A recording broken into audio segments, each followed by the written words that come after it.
24 घंटे में 67 मौत, 11,801 नए केस। राज्य में घटी 20,030 जांच तो घट गए 994 नए मामले।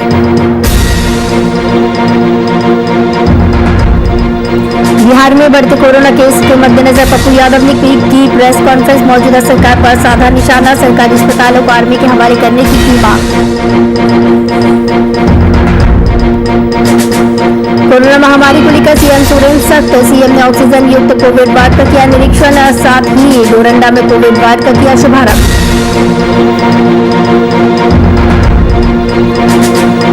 झारखंड में लगातार बढ़ रहा कोरोना संक्रमण। बीते 24 घंटे में मिले 5,541 पॉजिटिव केस, 124 लोगों की मौत। रांची में मिले 1,686 नए केस। नमस्कार, वीआईपी न्यूज में आपका स्वागत है। आपके साथ मैं हूं आस्था श्रीवास्तव। कोरोना के बढ़ते रफ्तार को अब जांच घटाकर रोका जा रहा है। आंकड़ों की गणित के लिए जांच का आंकड़ा भी हर दिन कम होता जा रहा है। बीते दिन 1,491 लोगों की जांच कराई गई थी, तब 12,795 नए मामले आए थे सामने। सोमवार को जांच का आंकड़ा 80,461 पर सिमट गया, जिससे संक्रमितों की सूची भी 11,801 पर थम गई। लेकिन मौत ने संक्रमण के दिन प्रतिदिन खतरनाक होने की पोल खोल दी है। 24 घंटे में प्रदेश में 67 लोगों की जान चली गई। इसमें पटना में 27 लोगों की मौत का आंकड़ा भी शामिल है। सीएम नीतीश कुमार ने हर एक दिन की लाख जांच करने के आदेश दिए हैं, लेकिन विभाग आए दिन आंकड़ों की बाजीगरी करता है। अब प्रदेश में कुल संक्रमितों की संख्या 4,15,397 हो गई है, जबकि कोरोना को मात देने वालों की संख्या 3,23,514 है। प्रदेश में एक्टिव मामलों की संख्या में भी तेजी से बढ़ोतरी हुई है।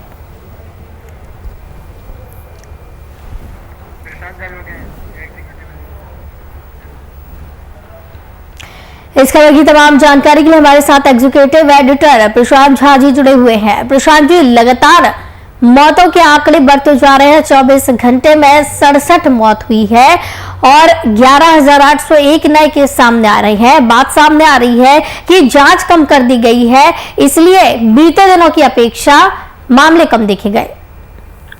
आप बिल्कुल सही कह रही हैं कि आस्था, ये 20,000 जांच कम हुए हैं, जिसका ये रिजल्ट है कि थोड़े जो संक्रमितों की संख्या है वो उसमें कमी आई है। यानी सरकार की यह बाजीगिरी हो सकती है, हेल्थ डिपार्टमेंट की तरफ से यह बाजीगिरी है कि लोगों को सामने में जांच अगर कम करें तो कम से कम ही जो संक्रमितों की संख्या आएगी और इससे लोगों को राहत मिलेगा कि अब संक्रमित कम हो रहे हैं। लेकिन सच्चाई ये है कि जितनी जांच होगी उतनी ही संक्रमितों की संख्या है, क्योंकि यह जो ट्रेंड है, इस ट्रेंड के बारे में जो सामने चीजें आ रही हैं उसमें साफ तौर पर है कि संक्रमित कम नहीं हो रहे हैं। सरकार चाह रही है कि किसी तरह यह संक्रमितों की संख्या कम, आंकड़े कम हम दिखाएं ताकि लोगों को राहत हो, लेकिन ये बिल्कुल गलत है। होना ये चाहिए कि मैक्सिमम जांच होनी चाहिए ताकि ये पता चल सके कि कितने लोग इसमें संक्रमित हैं। अभी आप पटना का आंकड़ा भी दिखा रहे हैं तो कम हो रहा है, बिहार के आंकड़े कम हो रहे हैं। आपने 20,000 कम जांच किया है 24 घंटे में। ये 20,000 कम जांच करने से उसमें जो संक्रमित हैं वो कितने को संक्रमित कर देंगे, इसके बारे में ये विभाग सोच नहीं रहा है, हेल्थ डिपार्टमेंट। और ये चूक है प्रिंसिपल सेक्रेटरी की, जिसने 20,000 जांच कम करा करके आंकड़ों में की बाजीगिरी की है। जी बिल्कुल, कहीं ना कहीं संक्रमण इससे ज्यादा फैल सकता है, क्योंकि जांच कम होगी तो कम लोग वहां पहुंचेंगे, कम लोगों की जांच होगी और जिन लोगों की जांच नहीं हो पाएगी वो और लोगों के संपर्क में आएंगे, तो कहीं ना कहीं चेन यहां पर नहीं टूट पाएगी। देखिए, ऐसा बिहार सरकार ने यह तय किया था कि प्रतिदिन लगभग 1 लाख से ऊपर लोगों की जांच कराएंगे। जी शुरुआत में 3-4-5 दिन तो ये 1 लाख से ऊपर जांच कराते रहे, और इस जांच में यह है कि RT-PCR ट्रूनेट से लेकर के जितने इनके पास साधन है उससे ये जांच होनी थी। लेकिन ये शुरुआत में थोड़े दिन तो ये जांच करते रहे, लेकिन धीरे धीरे इनका खेल भी अदब चलता रहा। जो जिले के दूसरे जिला हैं, बिहार के जो जिले हैं, उन जिलों में जो जांच की बाजीगिरी है वो बिल्कुल सामने आ रही है। आप देखिएगा कि गया के आंकड़े जो हैं वो पटना के आसपास पहुंच गए हैं। वहीं पर कुछ दूसरे जो गया से सटे हुए जिले हैं वहां उसके आंकड़े कम है, क्योंकि वहां जांच कम हो रही है। सच्चाई यह है कि जिस तरह से आप दरभंगा का एक आंकड़ा देख लीजिए, मधुबनी का देख लीजिए, गोपालगंज का देख लीजिए, आप सीतामढ़ी और भागलपुर का आंकड़ा देख लीजिए, आप गया और छपरा का आंकड़ा देख लीजिए, आपको सीधा लग जाएगा कि किस तरह से इसमें बाजीगिरी की जा रही है। अगर गया और पटना में मैक्सिमम जांचें हो रही हैं तो वहां पेशेंट भी बहुत ज्यादा मिल रहे हैं, लेकिन जहां पर दरभंगा में कम जांच हो रही है तो वहां पर कम पेशेंट सामने आ रहे हैं। ऐसा नहीं है कि वहां पर कोरोना से लोग बच गए हैं या कोरोना वहां खत्म हो गया है, लेकिन ये सरकार की वजह से, सरकार के हेल्थ डिपार्टमेंट की वजह से ये आंकड़े कम आ रहे हैं, जो कि गलत है, क्योंकि आंकड़े कम आएंगे, लोगों की जांच नहीं होगी तो लोग ज्यादा बीमार होंगे, संक्रमित होंगे और वो फैलाएंगे उसको, और इस पर कंट्रोल पाना इस देश के लिए मुश्किल होगा। जी प्रशांत जी, तो इस तरीके का ये जो बाजीगरी आप जिस तरीके से कह रहे हैं कि की जा रही सरकार की तरफ से, तो क्या सरकार आंकड़ों को छुपाने की कोशिश कर रही है? जिस तरीके से लगातार आंकड़ों में उछाल देखने को मिल रहा है, तो सरकार चाह रही है कि कम आंकड़े सामने आए? होता क्या है कि अगर 1 लाख लोगों का प्रतिदिन जांच हो रहा है पूरे बिहार में, जो बिहार के 38 जिले और 2 पुलिस जिले हैं, कुल 40 जगहों पर अगर ये जांच की जा रही है, उसमें ट्रूनेट है और उसमें आपको जो एंटीजन टेस्ट है और साथ में यह जो RT-PCR है, इससे अगर जांच हो रही है तो उससे ये होता है कि 24 घंटे में, चूंकि सारे रिपोर्ट तुरंत नहीं आते हैं, RT-PCR के रिपोर्ट 8 घंटे बाद ही आ पाते हैं, तो सरकार के पास जो आंकड़े आते हैं उसमें यह तय हो जाता है कि बिहार में 1 लाख में कितना % लोग जो हैं वो अभी इसमें संक्रमित हो गए हैं। जैसे 1 लाख जब भी जांच होता है तो जो आंकड़े आते हैं वो 13,000 के आसपास आते हैं, चाहे वो 12,700 हो, 800 हो, 900 हो, 600 हो, वो इसका एवरेज ये होता है। यानी ये माना जाता है कि जो संक्रमितों की संख्या, जो परसेंटेज है वो 12% से एबव है। लेकिन अगर आप इसमें जांच कम कर देंगे, अगर आप 80,000 जांच करेंगे, जो अभी जो आया है आंकड़ा, उसमें यह है कि 20,000 इन्होंने जांच कम की।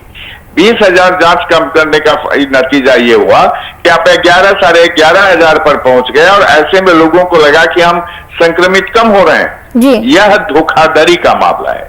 जांच आपको अधिक करनी चाहिए ताकि ये पता चल सके कि बिहार में और कितने संक्रमित हैं, किनको इलाज की जरूरत है, किनको दवा की जरूरत है, किनको ऑक्सीजन की जरूरत है, किनको होम क्वारंटाइन की जरूरत है, किनको आइसोलेशन की जरूरत है।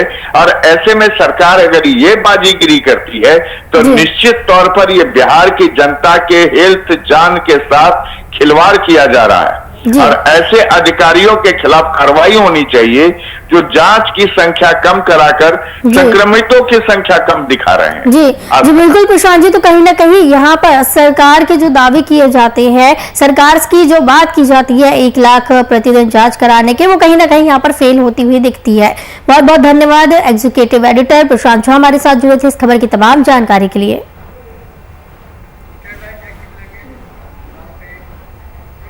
बिहार में कोरोना से स्थिति काफी विकट हो गई है। सरकारी और निजी अस्पतालों ने ऑक्सीजन और दवाओं को लेकर अपने हाथ खड़े कर लिए। कोरोना को लेकर पप्पू यादव ने एक बार फिर से प्रेस वार्ता कर सरकार पर निशाना साधा है। पप्पू यादव ने नीतीश सरकार पर सही आंकड़े नहीं देने को लेकर निशाना साधा।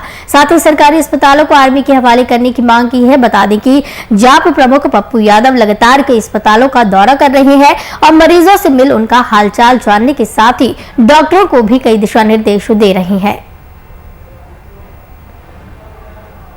प्रार्थना है नीतीश जी से, आप और सुशील मोदी में नूरा कुश्ती का खेल चल रहा है।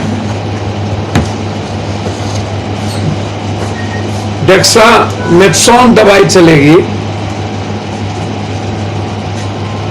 जिसका हल्ला हो रहा है, जो दवाई क्या नाम है,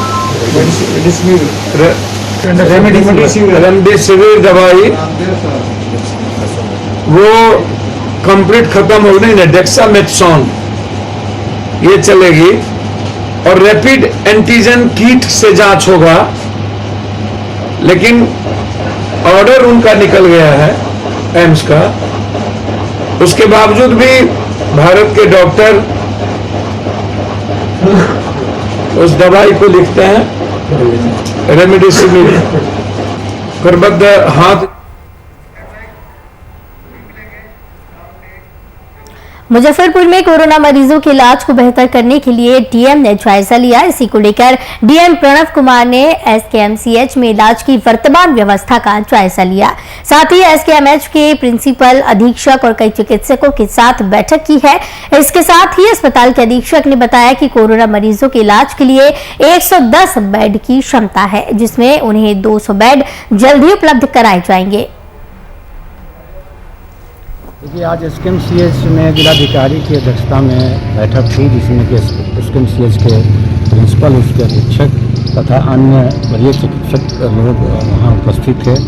बैठक में कोविड मरीजों का जो इलाज चल रहा है एसकेएमसीएच में उसकी समीक्षा की गई तथा जिलाधिकारी द्वारा निर्देश दिया गया कि जो निर्धारित प्रोटोकॉल है ट्रीटमेंट का, उसी के आलोक में चिकित्सा सुनिश्चित की जाए। इसके साथ ही वहाँ उपलब्ध जो संसाधन हैं, इस ऑक्सीजन की उपलब्धता, दवा और उपकरणों की उपलब्धता, इसकी भी समीक्षा की गई और महत्वपूर्ण निर्देश दिए गए। बेगूसराय में कोरोना ने लोगों का हाल बेहाल कर दिया है। ऐसे में स्वास्थ्य व्यवस्था को लेकर लोग लगातार सवाल खड़े कर रहे हैं। इन्हीं हालातों का जायजा लेने जब हमारे संवाददाता सदर अस्पताल पहुंचे तो परिस्थितियां बदली हुई नजर आई। सदर अस्पताल में चिकित्सक और कर्मी अपने काम को बखूबी करते हुए नजर आए। सदर अस्पताल के अधीक्षक आनंद शर्मा और उनकी टीम पूरी व्यवस्था को चुस्त दुरुस्त बनाए रखने में रात दिन एक किए हुए है। सदर अस्पताल के अधीक्षक आनंद शर्मा कोरोना के इस जंग में खुद पीपीई किट में नजर आए। भर्ती मरीजों के इलाज में कोई कमी न रह जाए, इसकी देखरेख खुद करते दिखे।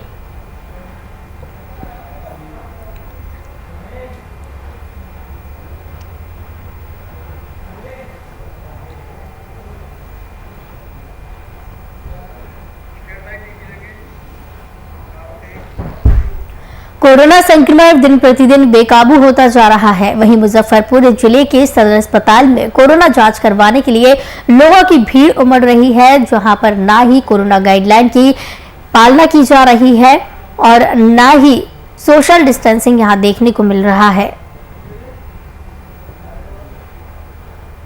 सर अस्पताल में क्या स्थिति है? लाइन में लगे हुए हैं, आप लोग के सामने है, देख ही रहे हैं। काफी कितना कठिनाई का सामना करना पड़ रहा है? काफी करना पड़ता है, कितना का बातें छोड़िए, काफी भीड़ यहाँ पे ज्यादा। यहाँ पे कोरोना से डर नहीं लग रहा है क्या? अब क्या करें?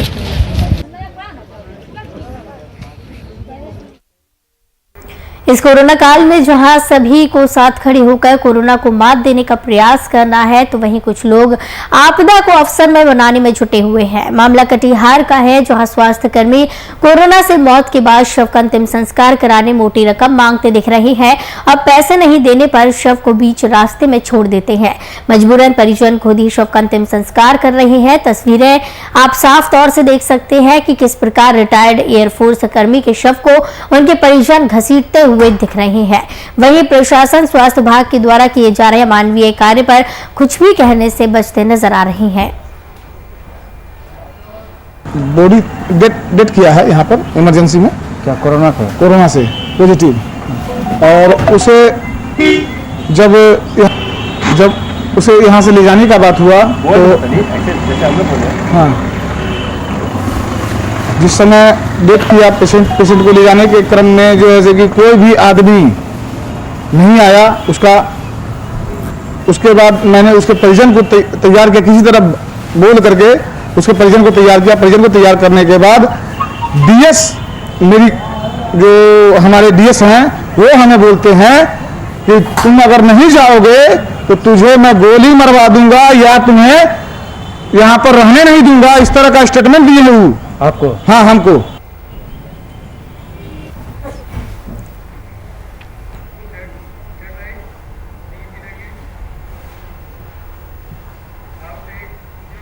कोरोना संक्रमण की तेज रफ्तार में कोई कमी न होती देख झारखंड में लॉकडाउन की अवधि बढ़ाई जा सकती है। सत्ता शीर्ष पर बनी सहमति के अनुसार महामारी की प्रकोप को देखते हुए अभी लॉकडाउन को जारी रखना ही राज्य के लोगों के हित में है। तो वहीं आधिकारिक सूत्रों ने बताया कि 29 अप्रैल के बाद राज्य में लॉकडाउन की अवधि 7 से 10 तक बढ़ाई जाएगी। इसकी अधिसूचना 28 अप्रैल के तक जारी कर दी गई है। उल्लेखनीय है कि 20 अप्रैल को आपदा प्रबंधन विभाग की ओर से 22 अप्रैल की सुबह 6 बजे से 29 अप्रैल की सुबह 6 बजे तक पूरे राज्य में लॉकडाउन की घोषणा की गई थी। इसे स्वास्थ्य सुरक्षा सप्ताह का नाम दिया गया था।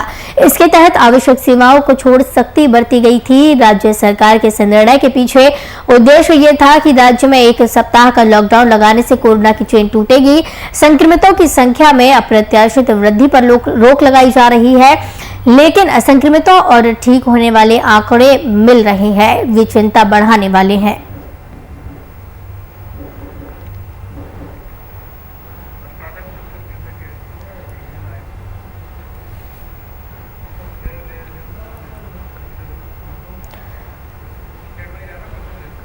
इस खबर की तमाम जानकारी के लिए हमारे साथ बिहार झारखंड संपादक कुंदन कृतज्ञ जी जुड़े हुए हैं।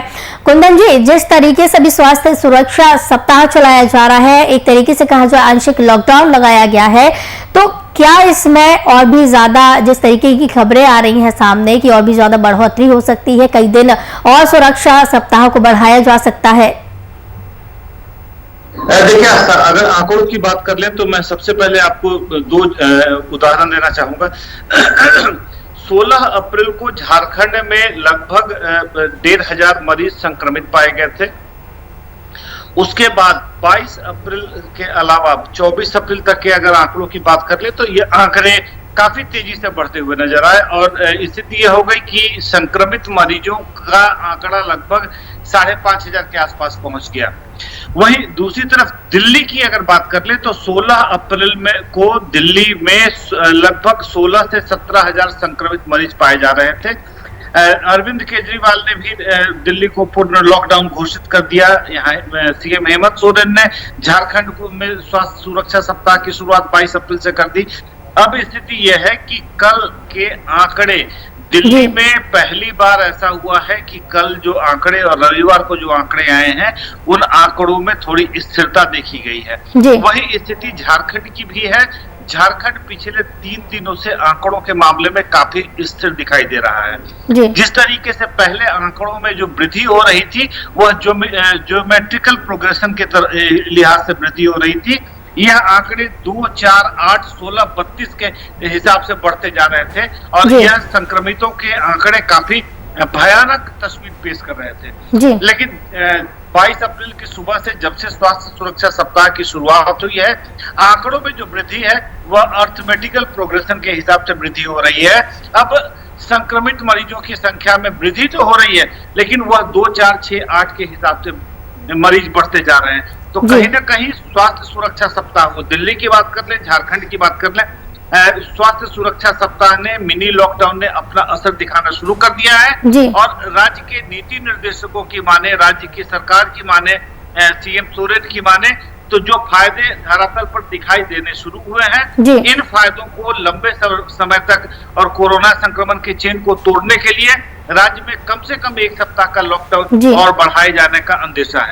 जी बिल्कुल, कहीं ना कहीं जिस तरीके से ये स्वास्थ्य सुरक्षा सप्ताह चलाया जा रहा है ये कारगर साबित होता हुआ दिख रहा है, धरातल पर दिख रहा है, तो जनता में भी इसके प्रति जागरूकता दिख रही है, जनता भी समर्थन कर रही है सरकार को। देखिए, जनता में समर्थन जो देखा जा रहा है वो हुआ है और जिस तरीके से सरकार और प्रशासनिक विभागों ने इस पूरे कह सकते हैं स्थिति से निपटने के लिए लॉकडाउन का सख्ती से पालन कराना शुरू किया है तो अपने आप में ही कह सकते हैं कि काफी प्रशंसनीय है। क्योंकि जो संक्रमण की चेन है इसको तोड़े बिना कोरोना पर जीत हासिल करना कतई संभव नहीं है। इस जीत को हासिल करने के लिए कोरोना संक्रमण के इस चेन को तोड़ना बहुत जरूरी है और अभी सोशल डिस्टेंसिंग, सैनिटाइजर का प्रयोग और साथ ही साथ मास्क का उपयोग, इन तमाम अस्त्रों का सहारा लेकर ही अगर हम टीकाकरण तक की परिस्थितियों में पहुंचते हैं जी। तभी जाकर इस जंग में जीत को हम सुनिश्चित जी जी बिल्कुल। जिस तरीके से स्वास्थ्य सुरक्षा सप्ताह यहाँ पर लागू है तो कहीं ना कहीं ये जो कारगर साबित हो रहा है, संक्रमण की चेन तोड़ने में भी कारगर साबित हो रहा है और जनता में काफी जो परेशानियां देखने को मिल रही थी और अब सड़कें सुनसान दिख रही है, वीरान दिख रही है, तो इसका असर भी देखने को मिल रहा है।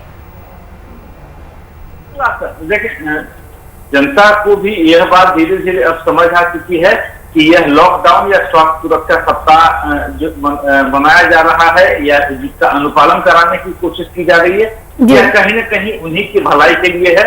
राज्य की जनता सुरक्षित रह सके, कम से कम लोग संक्रमित हो सके और झारखंड के 3.25 करोड़ की जनता जो संक्रमण में जिस तरीके से एक्सपोज है उसको रोकना बहुत जरूरी था। और शायद यह बात आम जनता, प्रशासनिक अधिकारियों, राज्य के नीति निर्देशकों, तमाम लोगों को बिल्कुल अच्छी तरीके से समझ आ चुकी है और आम जनता के मन में भी अब किसी तरीके का, आप कह सकते हैं, असमंजस की स्थिति नहीं है कि क्या गलत हो रहा है, कि ऐसा नहीं होना चाहिए था।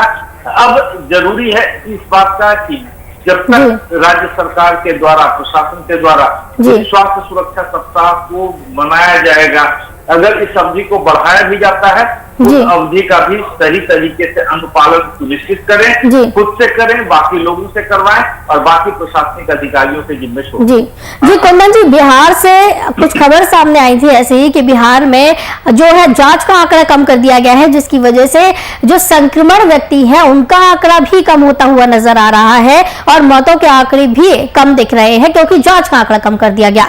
क्या झारखंड में ऐसा कुछ देखने को मिला है? देखिए, प्रतिदिन तमाम सरकारों की कोशिश है कि अधिक से अधिक जांच कराकर संक्रमित व्यक्तियों की पहचान को सुनिश्चित कराई जा सके। जी।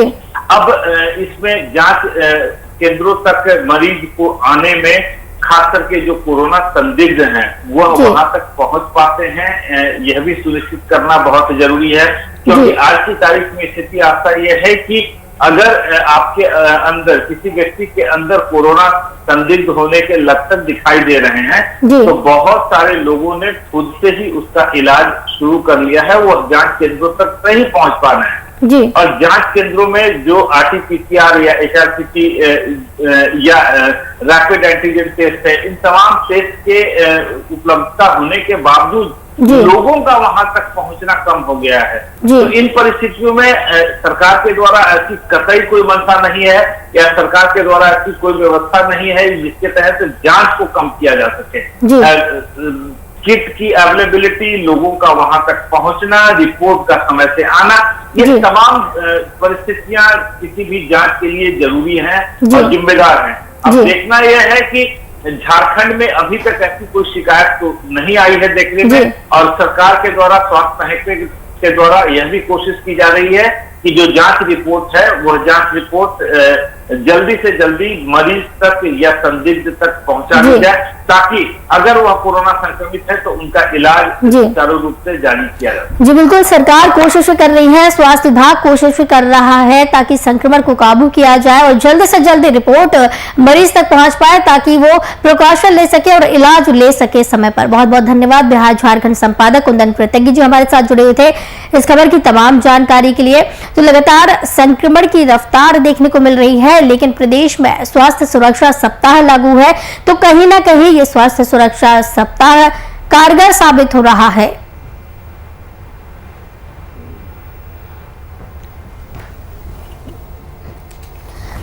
इसी बीच संक्रमण की तेज रफ्तार में कोई भी कमी ज्यादा नहीं देखने को मिल रही है तो लॉकडाउन की अवधि को बढ़ाए जाने की बात भी सामने आ रही है। सत्ता शीर्ष पर बनी सहमति के अनुसार महामारी के प्रकोप को देखते हुए लॉकडाउन को जारी रखना राज्य के हित में माना जा रहा है। 7 से 10 तक की अवधि बढ़ाई जाने की बात इस दौरान सामने आ रही है।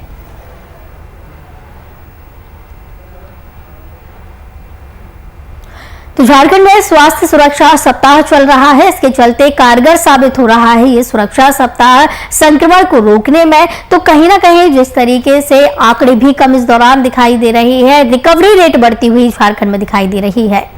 वीआईपी न्यूज के बुलेटिन में फिलहाल इतना ही, मुझे दीजिए इजाजत, नमस्कार।